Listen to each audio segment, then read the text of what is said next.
Hi, I'm John, and this is N-Scale Friday. Today we have a locomotive from Atlas to look at, so let's head over to the workbench.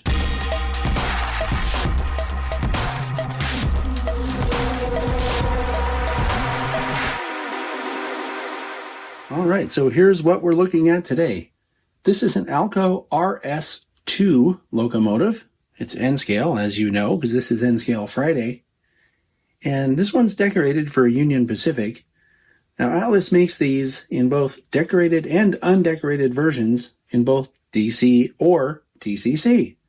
The undecorated DC version of this model goes for $119.95, and the decorated DC only goes for $129.95.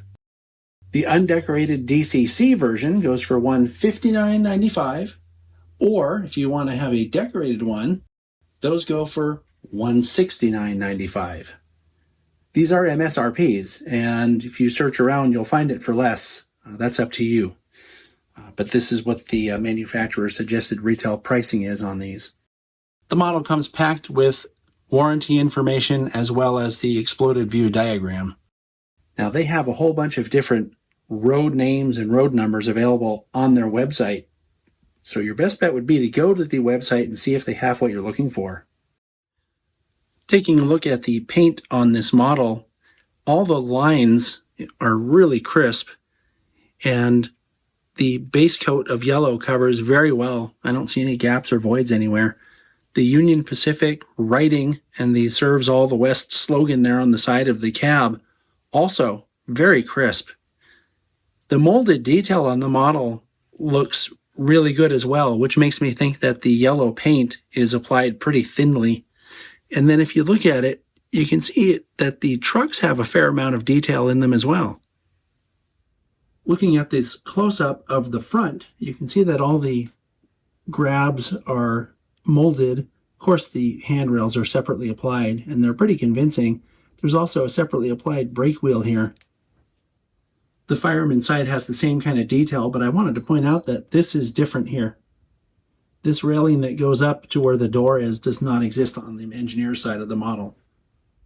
Here's a detailed look at the fireman's side, and once again you can see there's pretty good detail in the trucks there, and then there's underside detail that's sort of visible from the side here, like this air tank and this big box here, which looks like the fuel tank probably. And something else that's worth looking at is the fact that it has jacking pads. That's pretty cool. And one in front here and one toward the back. And then from this angle, you can see there's a separately applied horn back here. The detail on the rear of the model is pretty similar to what we saw on the front of the model. Something you can see from this angle that may not have been quite as apparent before is just how deep the molded detail is in this intake back here, this grill. I think if you weather this, it would look especially good. Worthy of mention, I think that depending on which railroad, what we're looking at right now might be the front of the locomotive. I'm pretty sure that Union Pacific ran with the cab in the front, but I know that other railroads would sometimes run this direction, where this is the front. Now, I don't know why they did that, because the visibility is much worse this way, but that is true. So just keep that in mind. I looked for the F, which normally would appear someplace down here on the front of a locomotive. It's usually printed a little F for front, and this model doesn't have it. So just, full disclosure. Looking at the top of the model, you can see that this is a molded grill, but they've done it in such a way that you can see what looks like fan blades in there. That's a pretty cool trick. And then, of course, a smokestack here and various other hatches and molded, of course, and then there's the horn I was talking about. Overall, it looks pretty good. All right, so my favorite thing, as always, is running the locomotive. So here we go. This locomotive is equipped with an NCE non-sound decoder, so we're not going to hear much.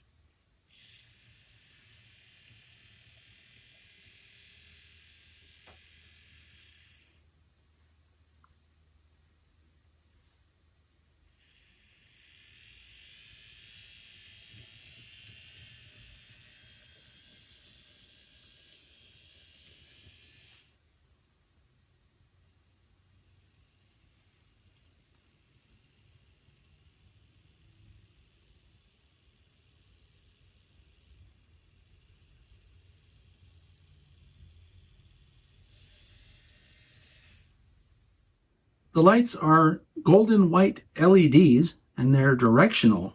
They come on with the F0 key. You can see it's a pretty good looking front light. And when I change directions on the model, the rear light comes on. It also looks good. The lens is spreading the light out pretty well on both ends. This is a cool model. It's a little bit different because for the past 5 or 6 years or more, it seems like Atlas has been going to including sound with their DCC models in N-scale, and this one doesn't have sound. It's more like their older style of locomotives where they had an NCE decoder with no speaker or anything like that. Of course, the trade-off is you don't get sound, but they cost less like this, and that goes for this one as well. So if you want a good model with low-speed capability that doesn't have sound, but also doesn't have the price tag that comes with the sound, this is a great option. So good job, Atlas. I'll see you next time.